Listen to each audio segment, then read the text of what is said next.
I'm naturally an introverted person. That means that I recharge by being alone.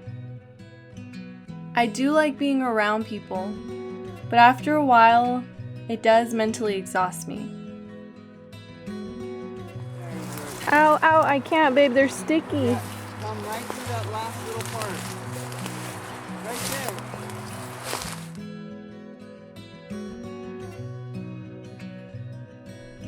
I've never really been super outgoing or very expressive. I've always been more of an observer. That's usually what I'm doing when I'm quiet. That, or overthinking everything.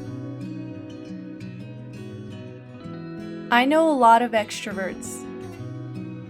A lot of them are people that I love, like my husband Daniel. From what I've noticed, people are really drawn to extroverts. They're not afraid of people, they're entertaining, and they're fun to be around. I remember wishing I could be like them. I remember wishing I had the same characteristics that they had, because people seemed to love them, and I also wanted people to love me. But it just wasn't who I was. And trying to be someone you're not is draining. I remember the day I took the personality test that told me I was an introvert. It really used to bother me because I always thought that was a bad thing. I always thought that there was something wrong with me because I was an introvert. When I finished taking the test, they showed me a list of famous people of the past and present that were also introverts. That list included people like Albert Einstein and Abraham Lincoln, among many others. He put it on his head. We got it on. I was honestly so amazed when I read about all these introverts that had such a big impact on the world. Because up until that point, I could never really see the amazing qualities in that trait because I was always so focused on the negative. But from that moment on, I started to embrace that part of me that I didn't like because God showed me the beauty in it. He showed me the things that I couldn't even see before because comparison blinded me. I used to hate being an introvert until God showed me a few things. We're all needed, and we all need each other. If the world was full of the exact same people, we would be lacking in so many different areas. For example, Daniel has brought so much balance to my life because he is so different than I am.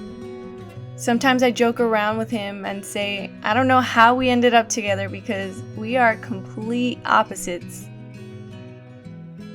But because he's so different than me, he's taught me so many things that I would have never learned had I not met him. He's taught me how to be more social.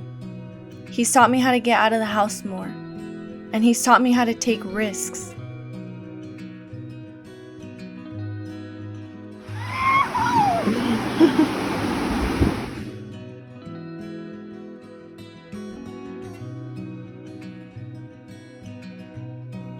The second thing is that we all share the same call of God, but the places He's assigned us are different.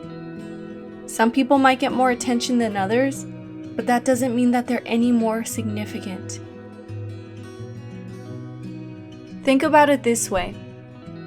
A mountain is made up of many stones, but would you say that the one at the very top is more important than the ones that formed the base of the mountain? I don't think anyone would say yes to that, because it's easy to see that all the stones are important and they all played a role to get the final end result. In the same way, we all matter. We're all significant, and we're all here for a purpose greater than ourselves. I know it's hard not to think that if you were someone else, you'd be a lot happier, But when you do, and when you're so focused on wishing you were someone else, you miss out on being you. You miss out on what God has for you and what He wants to do in your life. So embrace who you are.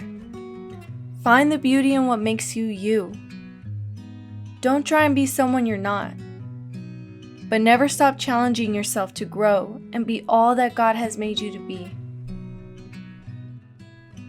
And remember, live your life defined by grace.